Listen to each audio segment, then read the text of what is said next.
There we go. And when I use the Zoom link, the lady doesn't say recording beginning. So I just have to take it on faith. And I'm going to share my screen. I'm going to do a variety of things with us and then open it up for your input, your questions. I'm going to get the slideshow going.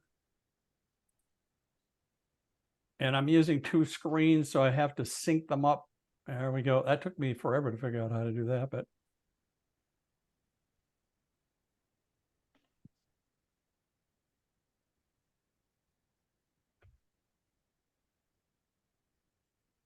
that way I can see you and I can see myself. So with a little slide of pictures, I'm just going to do the left hand where it says hide thumbnail video. I'm just going to take that. Otherwise, I can't see where I'm at.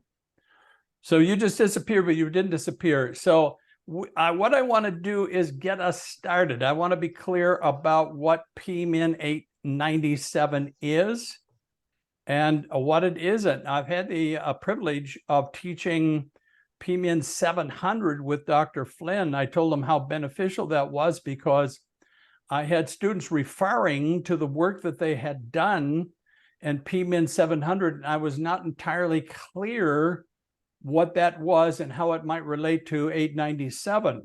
So it was very, very helpful to be able to teach it. 700 is it's the orientation to the Doctor of Ministry program. There was a big assignment. It's usually called literature review, although technically that's not what it is. But that's what it's called, and it's kind of a more general approach. You're able to do in 700 some significant research in the literature. You don't even attempt to do anything with the biblical, theological, and historical foundations, which you're going to be introduced to. It will be chapter 3 in your dissertation. You'll be introduced to it in 897. And so the review of the literature that you did in 700 is more general. So I was sharing earlier today that in some cases, a lot of that work is going to be just fine. Not always, but a lot of times it depends on how energized you were in 700 to get all of that done as well as you could and interact with Dr. Flynn, etc. But usually in 897, it might need to be a little more focused because we are very, very clear as to the difference between the summary of the literature, which will be chapter 2, because I'm preparing you to write chapter 2, which you're not writing in this class, but I'm getting you ready to write it. And then the biblical, theological, and historical foundation, which is a preparation for writing chapter 3. So we'll do those together, kind of bit by bit. Module 1 gets us started. It's 2 weeks long. And then module 2 is the summary of the literature. It's 3 weeks long. So on the first week of module 2, I'll jump in and really unpack that, the summary of the literature. Module 3 is also 3 weeks long. So at the first week of that, I will jump in and we'll discuss what I just call the BTH foundations, biblical, theological, historical. So I want to kind of be clear tonight as to what we're doing and maybe what we're not attempting to do in 897. I think for most students, it ends up being simpler than you thought it was going to be. Because the proposal is an introduction to what you hope you're going to do. And so doesn't have to be perfect. There needs to be enough information to guide Dr. Flynn in appointing your chair, your dissertation chair. And so if we can kind of do a good job of setting you up for a realistic expectation, I think it will be good. Somebody has their hand up. Oh, it's Sanette. Hi, Sanette. Hello. I'm wondering if I'm hearing you correctly. So the work that we did in the previous class with Dr. Flynn, are we expected to continue on that trajectory, or can we, or are we allowed to have a different topic altogether?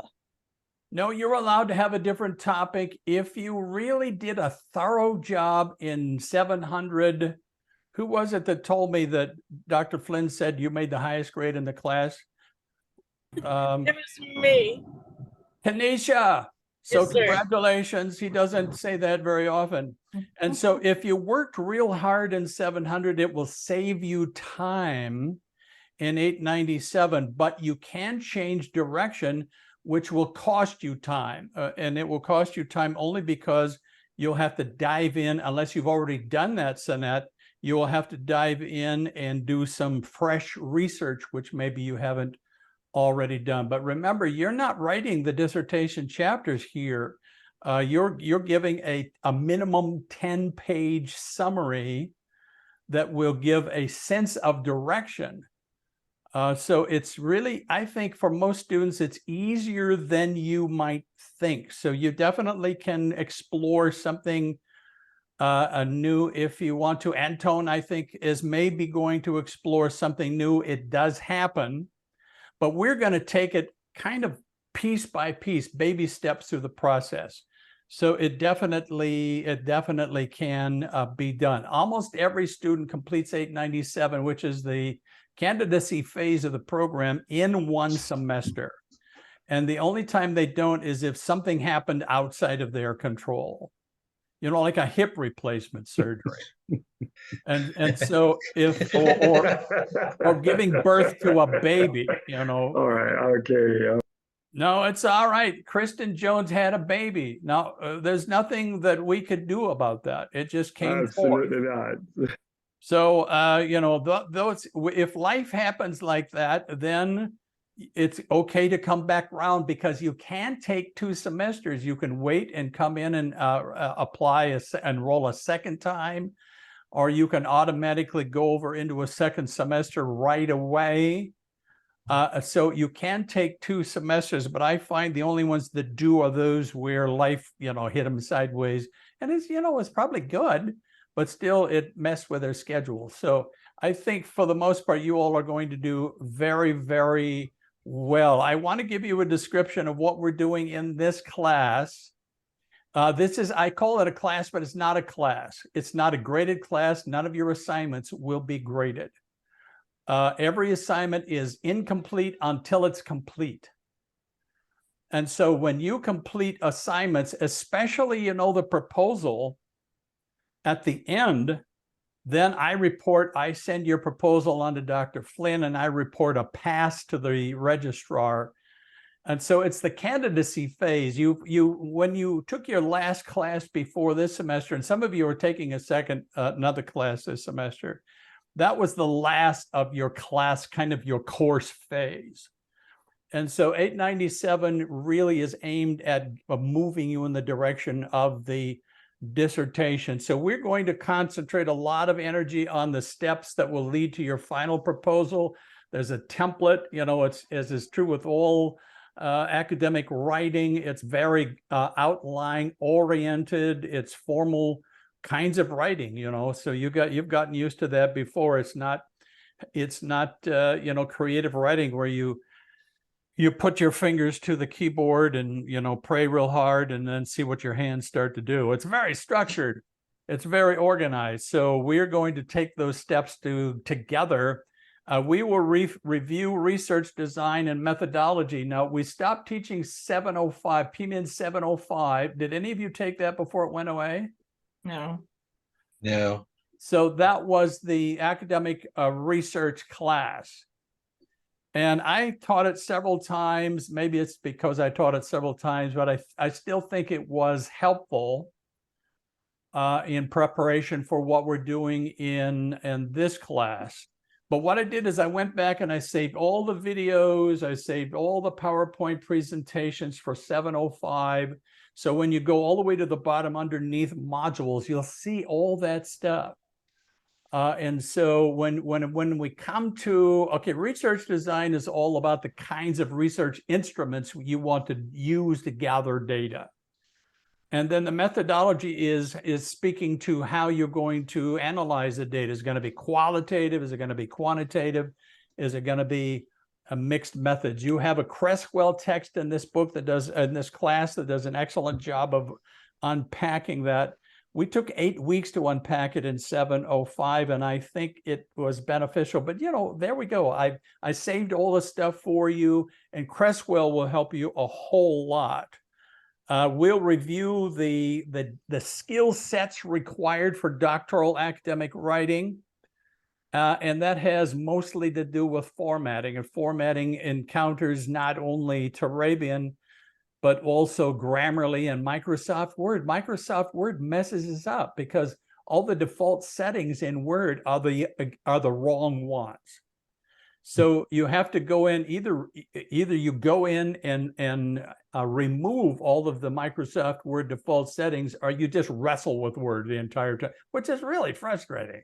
Just to be constantly wrestling with Word. Well, how come you automatically added 5 more spaces? How come you added an extra line before the next paragraph? Well, that's the default setting. And so I've given several, even video tutorials. I made a video tutorial on Word. Those are all, they're picayune stuff, but it will save you a huge amount of time and effort when you write your dissertation. So I'm here to help you succeed going forward. Student profile, it comes later in the semester. We used to call that the integrative exam. And so at one time, this class was 896. It was called integrative exam.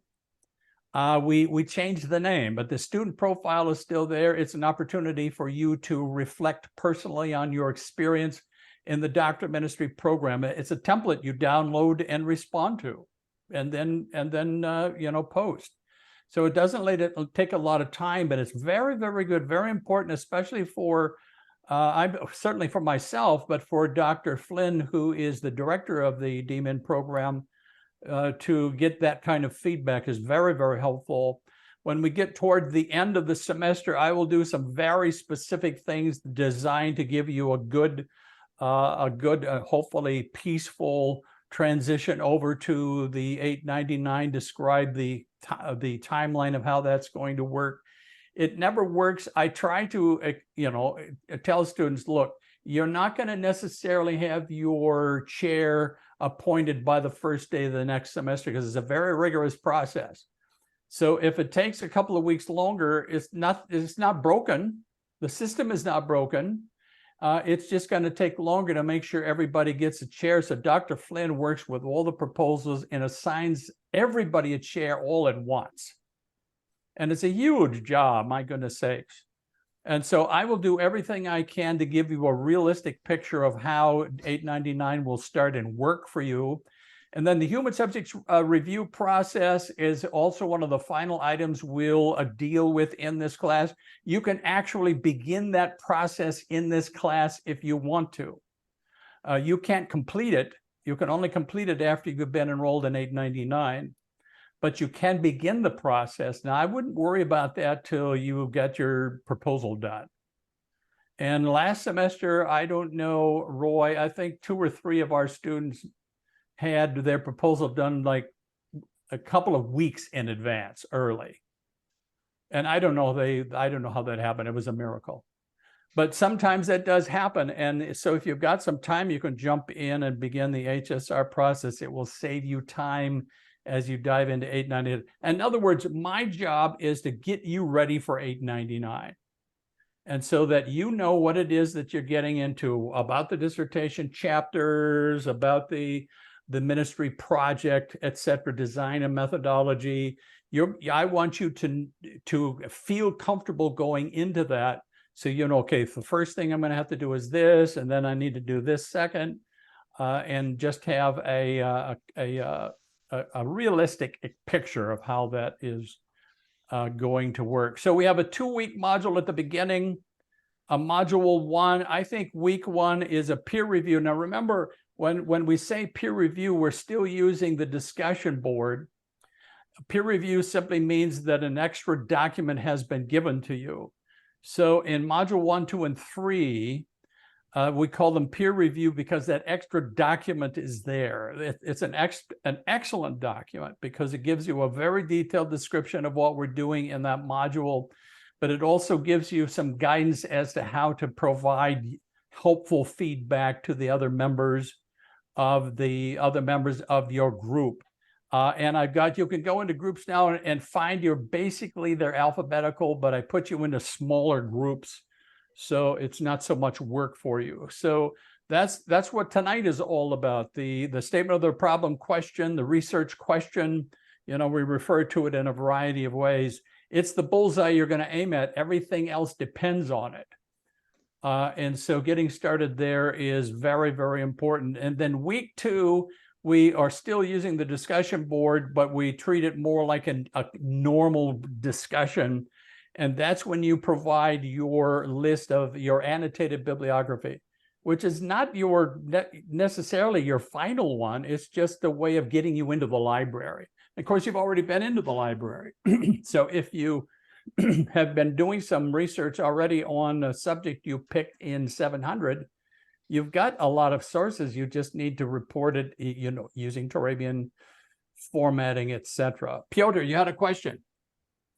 Yes, sir. Can you hear me? I can, thank you. Okay, so I have a question. So the annotated bibliography, so it can or perhaps should be a part of the dissertation? No, it's not. In fact, you did an annotated bibliography in 700, but it was more general. No, what I am talking right now, sir, it's this bibliography, the annotated bibliography for the week number 2. Yes. So I was thinking more that I will be looking or searching because I am changing my topic. So so I was more like, so I would like to do the bibliography, the books, the articles from different resources, and to be later on as a part of the dissertation. So that's my question. Can it be a part of the future dissertation, this bibliography that I'm going to research on? Yes, definitely. The difference would be that now every time you turn in a chapter, because you submit chapters to your chair one at a time. So every time you turn in a chapter, you have a working bibliography at the end, because it's not your final bibliography. Yeah. That will be called the works cited page at the end of the dissertation. So I anticipate now this annotated bibliography will relate only to what will be chapter 2.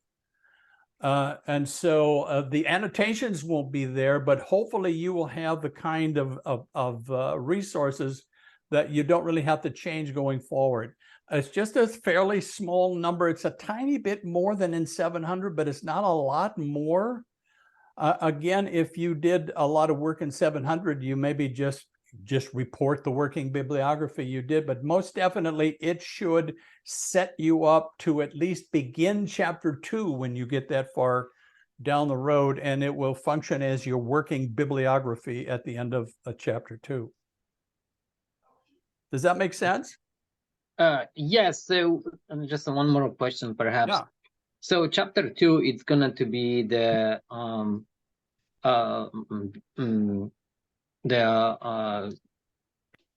historical, theological, and the biblical?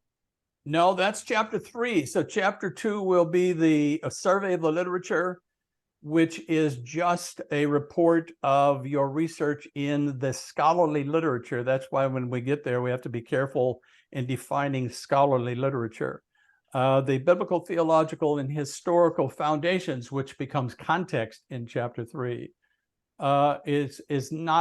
it's about those 3 areas. And so surely some of them will be scholarly, but not all of them have to be. So it's a different kind of approach to it. So chapter 2 will be the survey of the literature. For our purposes in the proposal, it will be the summary of the literature. And that section needs to be 10 pages minimum, 10 sources minimum, which is not a lot. You're going to have probably significantly more than that when you actually compose chapter 2. Based on sir, I did look into the syllabus and also the study what we're supposed to study. So there is a certain numbers that you will be looking for the annotated bibliography, like 6 books, 6 articles, and 6 journal articles from different. Okay. Correct. Okay. Right. And so you will have at least that many. And again, that's a discussion. I have to be honest with you all and say that the discussion boards are not worth a lot in terms of the percentage weight for your final. No question, the proposal has most of the weight for your final pass. But they're very excellent discussions. And I think they're designed to prepare you not only to write your proposal, but ultimately to dive into your dissertation. Thank you so much, sir. Mm-hmm. No, this is excellent. So we're going to have to, almost every semester, I say, okay, no, this source is not scholarly. So one of the things we have to do when we dive into Module 2 is define very carefully what we mean by scholarly literature, because then, see, we're more narrowly focused in 897 than you were in 700, but probably most that you did in 700 will come right across unless you're Piotr and are thinking about changing, or Antone, or, which is fine. You've got time to do that. So I want to unpack the statement of the problem question. This is different from a PhD program, a PhD research. PhD is the standard teaching degree in the university system. It is because accrediting agencies require it, quite frankly. Although here I have a doctor of ministry degree and I'm teaching, but I'm limited as to what I can teach. So I can teach practical theology, leadership, spiritual formation, church administration. I don't qualify to teach. I can teach biblical studies undergraduate. So that's how these degrees qualify you to do different things. So if you're doing PhD research, it's considered pure research. That's what it's called. I think it's a little bit maybe overstating it in some cases, but it's considered pure research. So you're testing a theory, you're testing a hypothesis, you're doing almost all quantitative research, in an Excel spreadsheet or whatever software. The difference is that the doctor of ministry program it's a practical. It's designed to be applied. Usually we say it's applied research. So it's designed to go into a practical research context, identify a challenge, a problem, whatever it might be, and then do research that we hope will be helpful. So we want to make a difference in that context. We're not going to assume in advance what that difference is, but we want to help.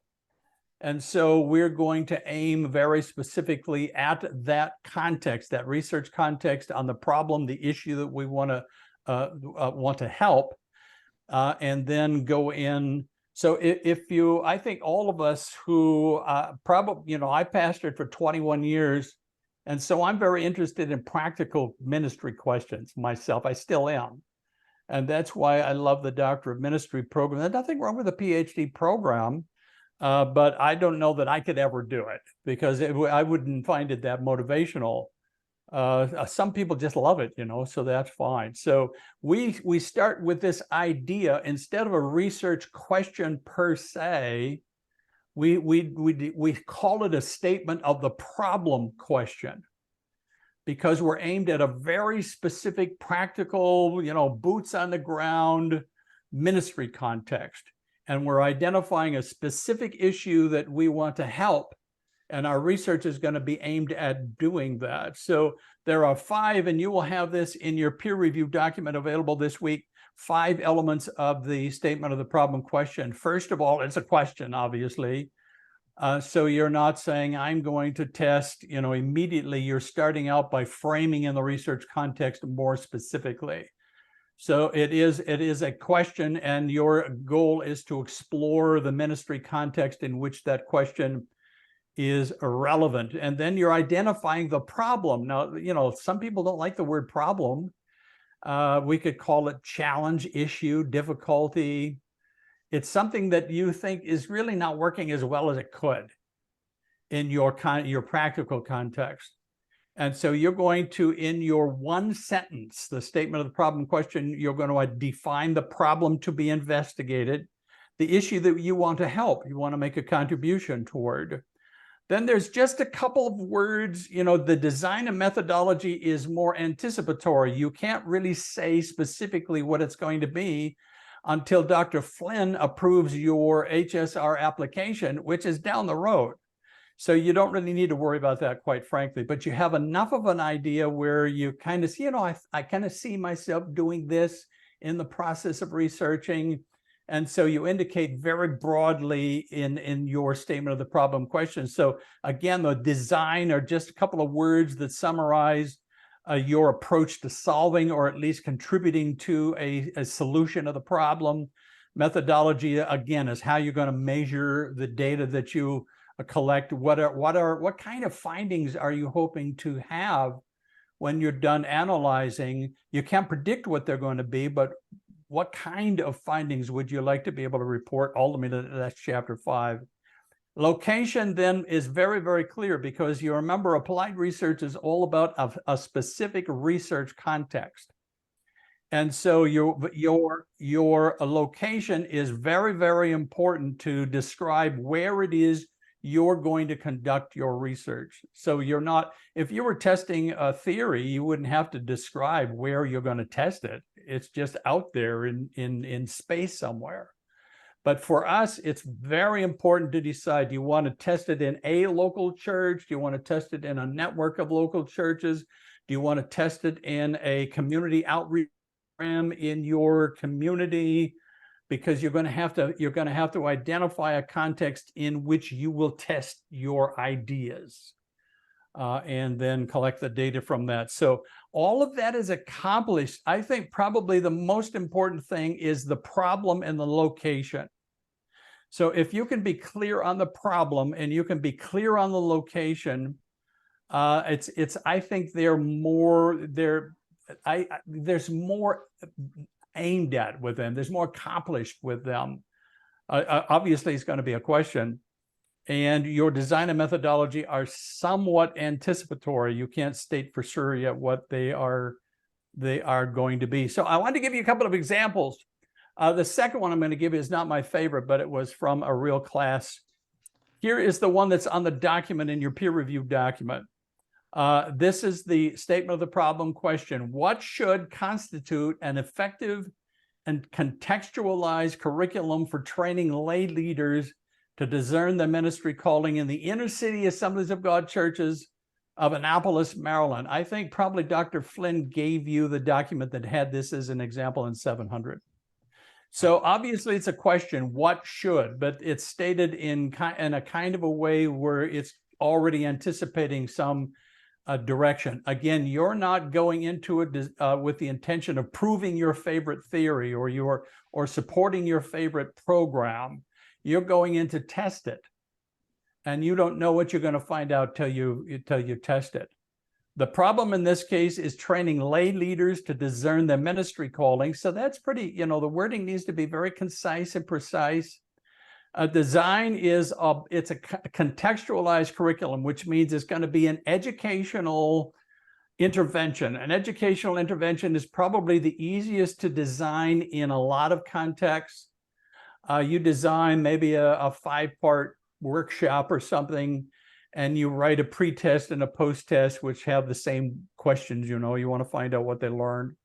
And you do probably a couple of supplemental interviews at the end, etc. So when it says when the word curriculum is used, that means that it's an educational intervention. Contextualized, obviously, everything is going to be contextualized to the research area. Methodology constitute an effective. Now, again, that doesn't tell you a lot about the methodology. It simply says you're going to test for effectiveness. Ultimately, that's what you're aimed at. You want to be able to draw some conclusions about the effectiveness of your contextualized curriculum. So you're gonna write the curriculum, but you're going to test it as well. And again, for education, that's mostly a pre and post test. And the location is in the inner city Assemblies of God churches of Annapolis, Maryland, which is, I don't know how many that would be. This was not one of my students. If the research context is too large, it makes the project larger than it needs to be. You want to be able, it needs to be representative, but it doesn't have to be huge to get helpful information from your study. You know, I love Regent University and that we're very ecumenical. Assemblies of God is my personal background, my family's background, but I love the fact that, you know, we have a lot of Presbyterian faculty. So I always tell the local folks here in Portland, I said, I've always observed that the smartest people in town go to the Presbyterian church, which says something about me because I do not. So, you know, so we have a lot of Presbyterians. We have several Baptists, you know, in our curriculum. We have an Anglican. Mara Crabtree is Anglican. So all kinds of different folks. Here's the second one. I'll tell you, I'll critique this as I give it to you so you can see what I'm talking about. This is a longer one. Again, it's too long. In my view, it's too long. The question doesn't need to be that long. The more you add to it, the more complicated you make the research. But here was a question, and this student changed it before we were done with the class, but this was the initial suggestion. What paradigm of holistic care might a chaplain develop for the spiritual and social well-being of the aging geriatric residents? I've become a little sensitive to this idea of aging geriatric. It just is what it just Amen, is. What it is. amen. I'm telling you. So aging geriatric residents along with their families at the Wesley Graceland Gardens, a long-term care and rehabilitation facility in Memphis, Tennessee, where the facility does not recognize, address, or affirm the whole person. Now, this question was already anticipating what was going to be found. So it was presumptuous, really. I said, well, you don't need the words where the facility does not recognize. You don't know that until you go in and really dig down deep and find out, okay, what do you really do? How do you process what you do? So you don't need that. And in this particular case, I don't know that this student needed to state a long-term care and rehabilitation facility. It was okay. It was okay to state that because that's designed to identify Graceland Gardens. I don't know if Elvis stayed there at the end or what. So facility in Memphis. Tell Memphis. So first of all, it's a question, what might? So again, we're looking, you know, should, might. In other words, we're not saying what we're going to find. We're giving direction to the research, and we will find what we find. We don't know what our conclusions will be until we make them.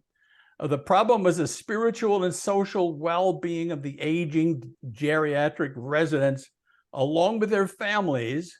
I remember telling this student, okay, if you include as your participants of the families, and I think it's good to include the families, then, you know, you've just broadened your, we call it the sample, the population. You've just broadened that group. So you're going to have to aim at all of them when it comes to your, you know, collecting data.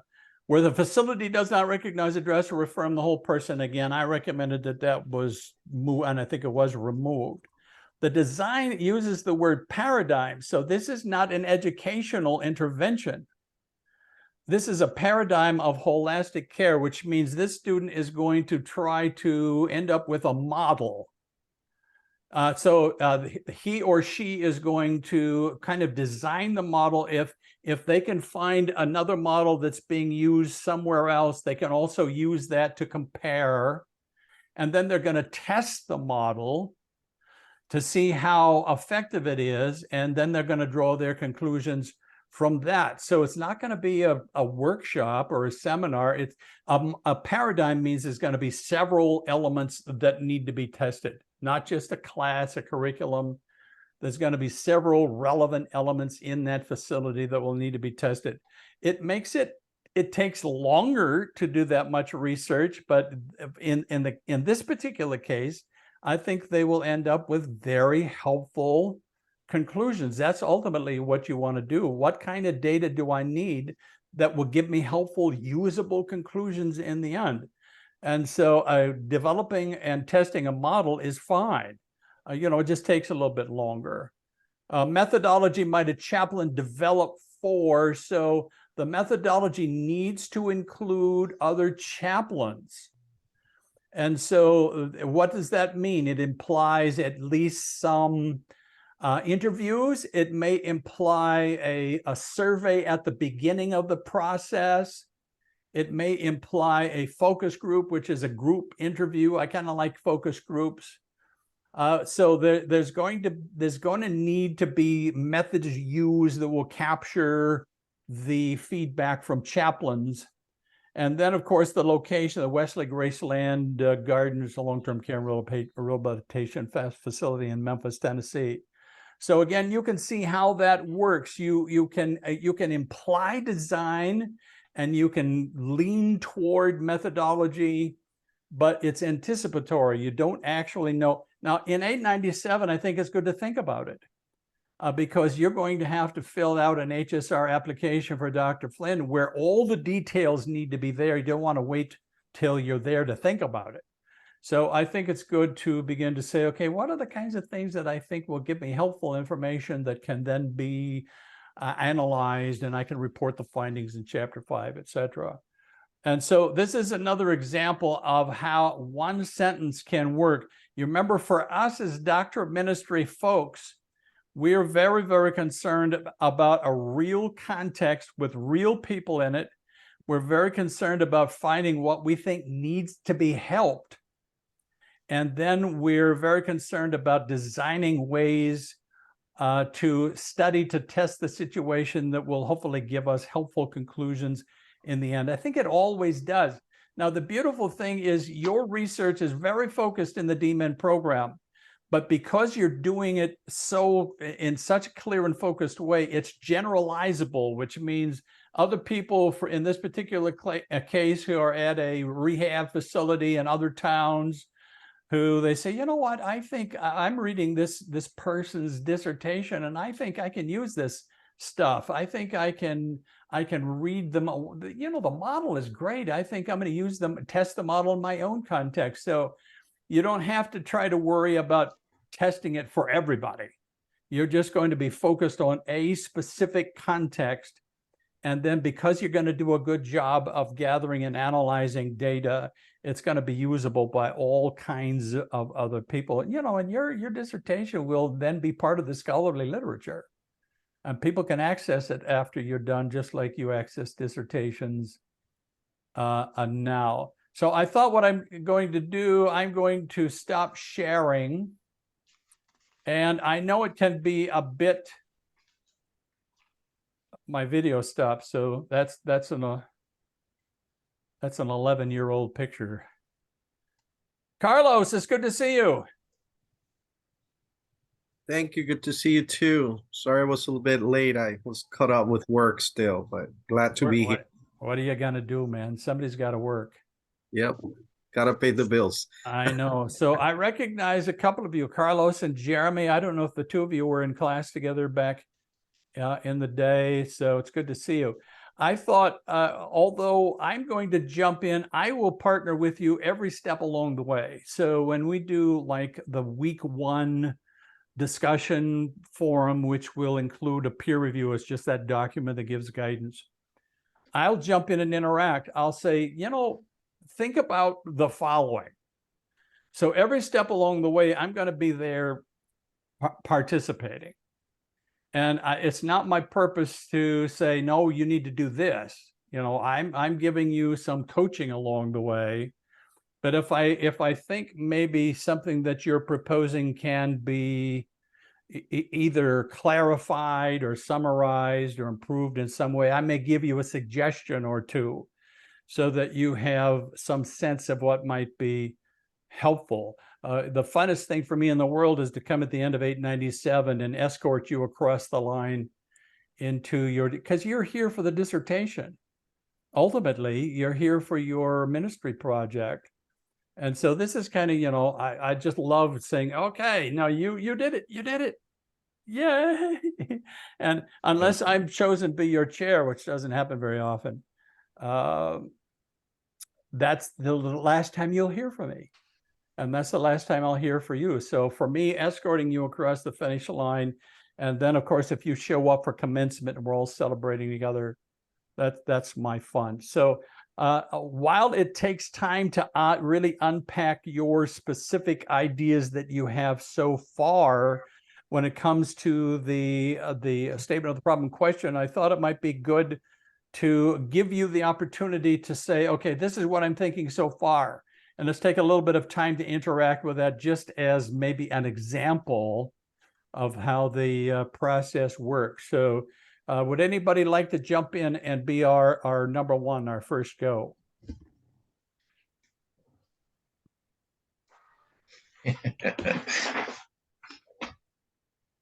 I think Kanisha knows what she's going to do already.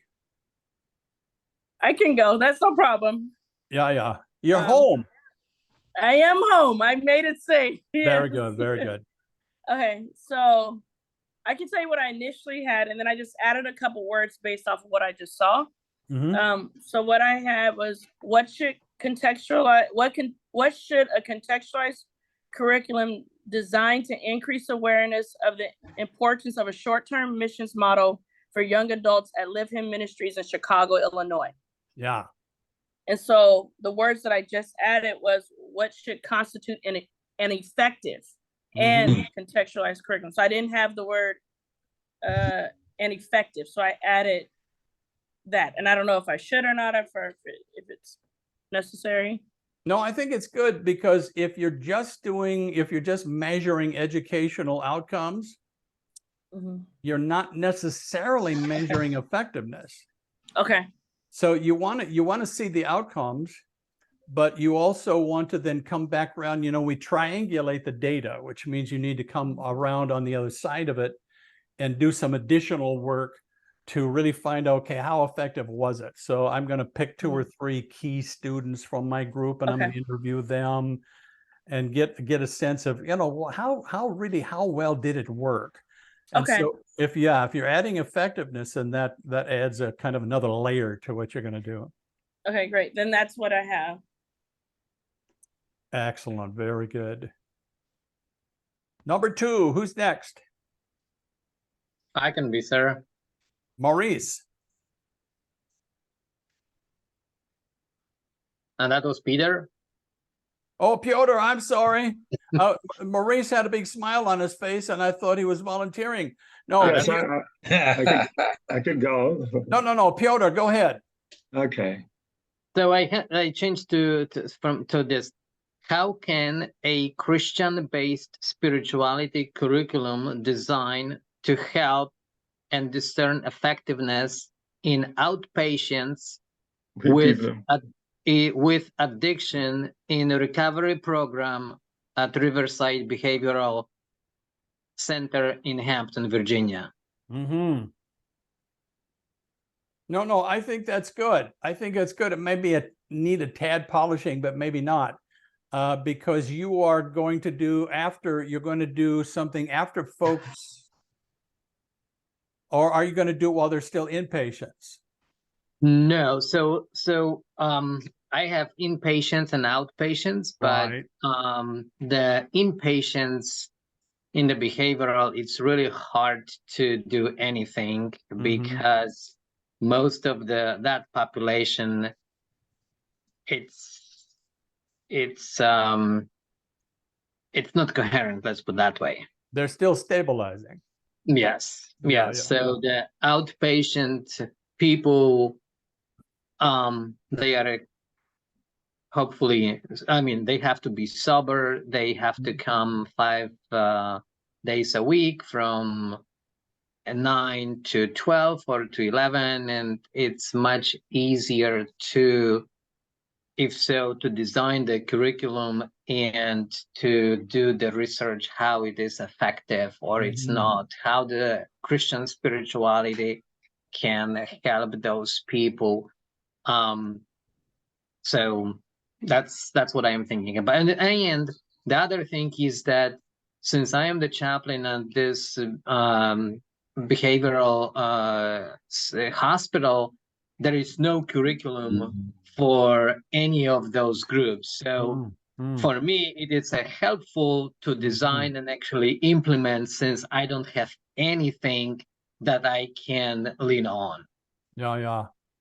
No, that's excellent. I think one of the benefits, of course, you will know is you can design your own intervention, but there are already others. Dr. Diane Chandler, wrote the book on holistic Christian spiritual formation. In fact, one of the summer students, I think it was, I can't remember who it was now, is actually using that book and testing its effectiveness. So there's a variety of good options available to. I think it's a great project and a very, very important one.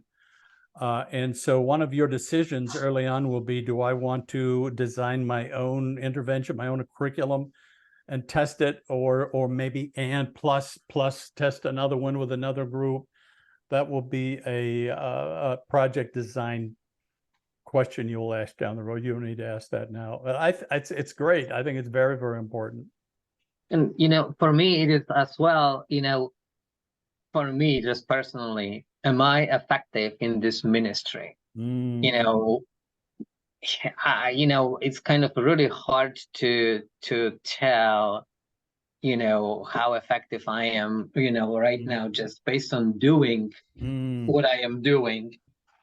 So I just, even for myself, just to see how people are receiving this, receive this curriculum and this classes. So no, that's excellent. You may want to consider the possibility of some kind of questionnaire up front before you present the curriculum, give you some background information that's relevant to you, as well as to those other folks, and let it influence then the content of the curriculum. Now, that's very, very good. Excellent. I know what Roy's doing. Roy, you put it up on the chat. Now, Roy is not only a chaplain, he is an archbishop in an independent Catholic church. So we squeezed that orange during the summer, Roy, because other students are saying, "What the heck? You mean you're not Roman Catholic?" Well, kinda, but no, because we don't answer to Pope Francis. And we allow women to be ordained, but a lot of it is the same. And so Roy has got to deal with the way clergy relate to bishops, very practical church government kinds of questions.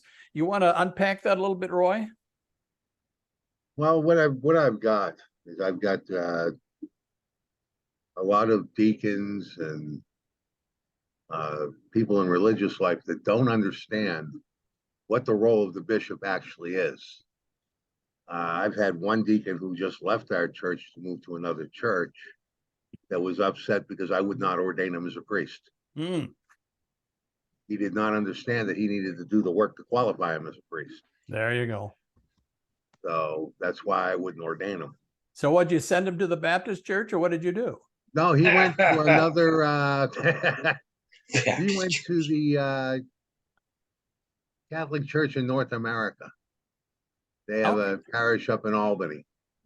All right. The bishop contacted me to ask if we would accept if he could accept them into his church. And yeah, give him a recommendation. Yeah, better you than me, brother. Go right on. So what this is designed to do, and like you said, we do follow the Roman Catholic tenets, with a few exceptions, and you mentioned two of them. The third one is we don't exclude anybody. Yeah. Roman Catholics are known for exclusion. If you're divorced, they exclude you. And we don't do that. No. Drinking wine is fine. Oh, yes. I grew up in a teetotaling environment, so. No, I didn't. I grew up in the opposite. All right. No, it's good stuff, Roy. Roy did a lot of work a lot of research last semester, but am I deployed? Am I not deployed? Am I deployed? Am I not deployed? Where am I going to be? Mid-East? There's a lot of places in the Middle East. Where's that? You know, so Am I recalled or not? I know. And it's typical government, hurry up and wait. Yeah. I might find out eventually. So we're going to go for it. We're going to go for it this semester, Roy. Oh yeah, this is the only class I have to worry about. Excellent. Very good. Tom, you put something down. Let me call that up. What should constitute an effective and replicable, I like that word, disciple-making paradigm for the First Presbyterian Church of, I remember, Tom, you're in Branson, because I lived in Springfield for 23 years, going to the AG schools, you know. Mm-hmm. So, I remember it. So this is kind of the same, isn't it, Tom, that we talked about before you had your hip replaced? A little better refined, but yes. Mm-hmm. For the First Presbyterian Church, you think they're going to be ready for you? Well, I've just started my 13th year here, so we've kind of got to know each other. Yeah, there's no getting out of it now. Excellent. No, that's good stuff. I'm excited about. We have an increasing number of discipleship research questions among our Doctor of Ministry students, which I'm very excited about to some degree, although I don't know that people agree with this. Maybe this is just my own context. But I think the COVID period revealed the need for more specific kinds of discipleship strategies. You know, it's because where the church was weak, it really was exposed. Where the church was strong, it was also exposed. So I'm very excited to see this. Maurice, you had something. Yes, I think I have something here. Give a second. What should constitute an efficient coaching, mentoring-based leadership training curriculum for domestic abuse prevention for church leaders at Central Light Grace Chapel in Fort Lauderdale, Florida? Fort Lauderdale, you sound more like the Bahamas. Yeah, one of the things, Maurice, you bring up an excellent situation. You can easily do that. That's very, very doable. The only thing I have consistently found is that the human subjects review application process wants to make sure that there is no risk involved, which means that you can't directly access victims. No, So you access people who have worked with them, other pastoral leaders, maybe counselors, etc., and you're accessing them and you're interacting with them. So long as you make that clear. I just helped one of the summer guys, Roy, Alamazzi, I call him Z. He lives in California, so he's cool. And his first application was rejected. So send me a copy. And so I said, no, it's still too risky. If you can just not think that you can access these folks specifically, folks who are around them, then you'll be fine. So he changed a couple of things and he's fine. That does come up from time to time, and it's a fairly simple adjustment, quite frankly. But this I'm not focusing on the victims. Yeah. You know, it's sort of re-victimizing them in doing that. So I'm dealing with persons who have had to train and to empower victims of domestic violence. That's excellent. That's excellent. One of my former 899 students has completed his dissertation in a similar area. I think I may recommend his dissertation to you, Maurice. Okay, great. Sounds good. And I'll get that information for you. He had to change his application a couple of times. Fortunately, his wife is a PhD psychologist. PhD is a psychologist, and so they're going to do follow-up research where they will access victims of abuse directly. She's the one that qualifies to do that. Okay. But I have my master's in psychology of counseling. Oh, very good, very good. So it's an excellent project. Very, very good. Miss Immaculate said, what should constitute a church-based contextualized curriculum designed to foster church growth in Oasis Christian Fellowship, Pleasant Hill, California, or the Sierra Pacific Conference in California in Nevada? So you're going to have to decide how narrow you want your research context to be. Church growth, one of the things, Immaculate, that you've encountered in the Doctor of Ministry program is this idea of a missional church. And so it's not uncommon for DMIN students to want to foster that kind of an attitude in a congregation, Yes. which certainly does result in church growth, but it's a specific attitude about church growth. There are other approaches to church growth as well. But no, I think that's great. You just need to decide, is Pleasant Hill, is the Oasis Christian Fellowship, is that a big enough context where you could get usable data, or do you need to add to that and make it broader? That's what I'm thinking. I'm trying to decide, do I restrict this to the local church, which we have about 30, 35 people, or should I make this a conference research? I also am the MEC chair for the conference. I'm responsible for the appointment of pastors at the conference. So do I make this a conference-wide research? Yeah. Or should I make it a local church research? How many participants would be conference-wide, Immaculate? We have about 35 churches. Yeah. Are they all fairly small? There's some big ones in there? There are some big ones, up to 300, 400 people, and there are some small ones up to 15, 20 people. Yeah. So you might want to identify a specific network within the conference that will have a more usable number of, because if you get much over 100 participants, it really gets to be a complicated research process. So if you can, being in your leadership position, you can easily look at it and say, can I get this circle of congregations involved in this research project? And then what you find out will relate to everybody else as well. Okay. Thank you. Brother Carlos, how does the history of emotional trauma impact his or her lifestyle leadership in a church setting in the west side of San Antonio? Wow, Carlos, that is huge. That is huge. And once again,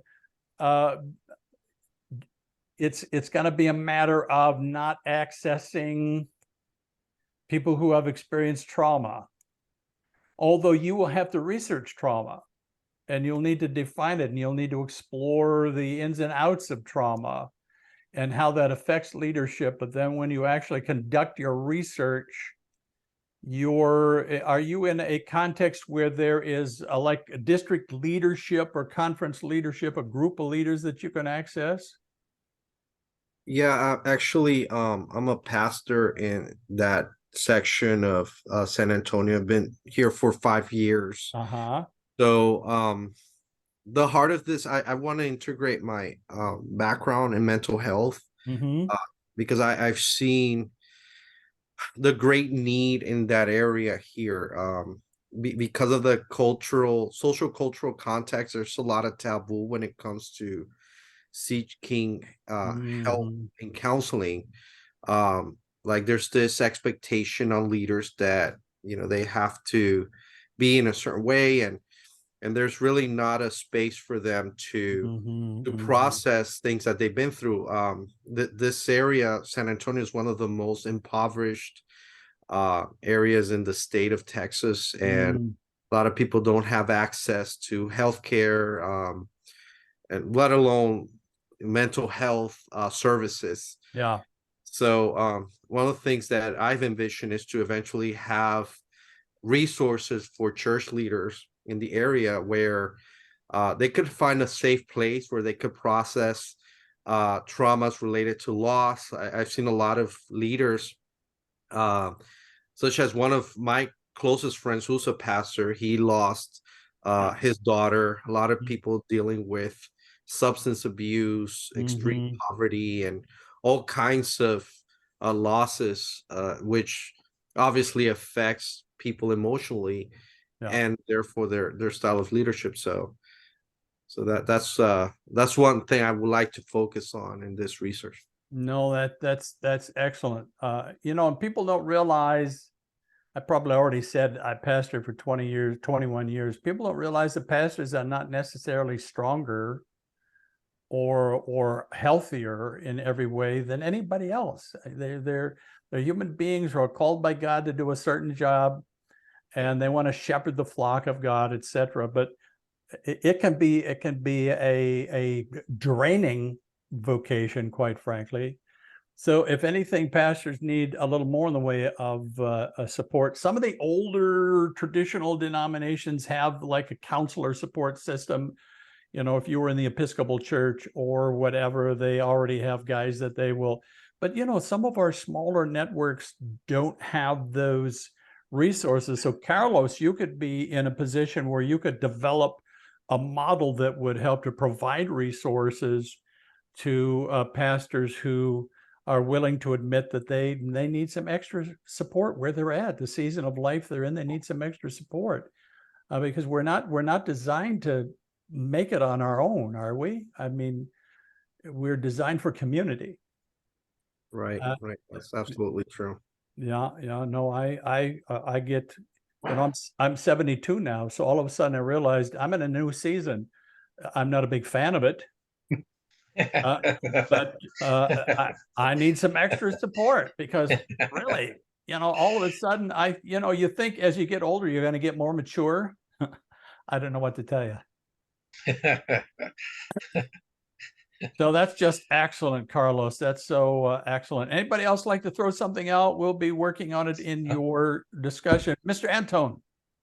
Yeah, I fine-tuned that a little bit, Dr. Asplund, from when we talked earlier today, but what should constitute a contextualized Christian outreach program to the mentally and physically disadvantaged in Mesa County, Colorado? Now, after hearing about the paradigm, that may be a better word than program in that, but basic idea of how you have an unreached people group of folks who don't feel accepted in a lot of church circles because they don't have the facilities to take care of special needs people or to let them attend services. And I have a special needs son, and we of course found that out also. And so I don't know, I could narrow it down to there is a large Assembly of God church close to where we live, and so you know that is a possibility. But I would like to make it, as one of our fellow students said, replicable, you know, thing there. But it would be really more of a program or a model, a paradigm, to kind of work off of, looking at other models that have attempted to remedy this situation. No, I see that. No, Anton, I see that, because a program is a little more rigid. It's a little more structured. You're going to have programmatic elements in a model, but a model is broader. It's more flexible so that it can be applied in a variety of situations. What a great idea. Alrighty. Well, folks, I'm going to let you go because we've run over. I'm looking forward to being with you in the discussion board. And 2 weeks from tonight, we'll get together because we need to unpack the details of the summary of the literature section of your proposal. And so I look forward to that. Obviously, I'm here. I'm available by phone. If you will text me and say, because I'm in Oregon, you know, so our time is oftentimes different. Fort Lauderdale is they're way over. That's not even America, I don't think. That's way over somewhere else. And so so you can text me, and can we set a time? Absolutely. Let's try to get our schedules to work together. That would be. You're so kind. Piotr, you had your hand up. Yes, I just posted the question. By when do we need to post our work? By the end of the week. Okay. And when do we need to respond to our colleagues? Again, by the end of the week. Now, please remember, I know it sounds loosey-goosey, but remember, this is not a class. It's not the assignments are not graded. So I jump in, and at some point in time, I'll say, I'm going to give you full credit for this. You will see that you got a complete in the grade center, for that assignment. And because I find that students go at different paces. So even if you find you're struggling a little bit with one of the pieces and you feel like you're falling behind, well, you're not really falling behind, because that assignment is incomplete until it's complete. So long as you're done by the end of the semester, you're fine. So yes, but like in order to answer to other people, yeah, I need to have their post. So I don't know if it's something, that perhaps the whole class would like to do it. And I don't know, but if we have some homework by the end of the week, and we have to post something that perhaps by Wednesday, we will post, so we have the time to answer. I mean, just something throwing into the air, to agree or not to agree. No, I agree. I would tend to think more in terms of Friday, because your initial assignment is a little bit meatier than the average discussion forum. I mean, what you're doing here takes, I think, a little more thought than that. And so it's okay to take a little bit longer. And again, if one of you feel like, I've slipped behind a week or two, you can always, but I would love to get feedback on this area. You can always go back. I check. One of the things I can do with Canvas is that I can go down, you don't have access to this, but I can go down to the grade section, and immediately I see everybody and all the work you've done. And if you jump in a little bit late, I can then access that from the grade center and interact with you and give you a grade, etc. So Canvas is actually a lot easier to work with when it comes to, I would think more in terms of Friday, in order to have everybody have enough time to interact. I think. Okay, thank you. Kanisha, you have your picture up. I'm here. Quick question. Yeah. Wanting to know, the 2 weeks from now is Labor Day. So I saw that we had class on that Monday. So I wanted to know, are we having class? I have scheduled it probably. Labor Day has never been a big thing for me, because laboring on Labor Day doesn't bother me. If there are enough of you with plans, I will move it to Tuesday. Of course, I always run into the chance of bumping into another class that you have. But I will ask for your input. Okay, you all have family plans for Labor Day. You're all very, I'm very loyal to my labor union, which is what it's about, and we're all going to gather together and roast whatever, well, it's America, so you got to do what you got to do. So I'll interact with you. If there's enough going on that Monday, I will say, well, what about Tuesday? Are you going to be available Tuesday? And we'll get it to happen. I will always record everything we do together, so everyone will have access to that. And I will also make a PDF copy of the PowerPoint presentation, so you can have that as well. So can I pray for you guys? Yeah. It's an exciting time. I don't want you to be nervous. I don't want you to feel like, oh, wow, I think this is going to kill me. No, it's not. The cosmogony class has killed a couple of students, but this one will not kill you. So I think you'll be fine. We'll take it piece by piece, and you'll be fine by the end. Father, I thank you for these excellent doctoral students who have such a clear and great vision from you as to the difference you want them to make, the contribution that you want them to make as a result of being doctoral students. Is not just so they can be called doctor. They want to be able to make a difference. They want to contribute to an area of need. And so I'm believing that you are going to inspire them by your Holy Spirit every step along the way. You're going to, in this proposal area, you're going to give them some clarity so that they can indicate where it is they hope to go. And you're going to bless, you're going to favor everything they do. even into the future across the graduation line. So bless them, bless their families. I pray that you would strengthen them, Father, that you would be very near to them. Let this be a season not just of stress, but a season of refreshing as your Holy Spirit teaches them. And I thank you for it in Jesus' name. Amen. Amen. Amen. Thank you. Very good, very good. Thank good. you. Amen. Thank you, Dr. Thank you. God bless you guys. It's so good to night. see All you. right. God bless Sir. you. Bye-bye. Bye-bye. I gotta Okay, find have a out. good night. I need to find out how to turn off the recording. Here we go. Bye. Me, you know, we're not. There we go. Okay, folks. It's good to see you. Hey, good to see you, Doctor. You You have a great too. evening. You're gonna do great. Amen. By God's grace.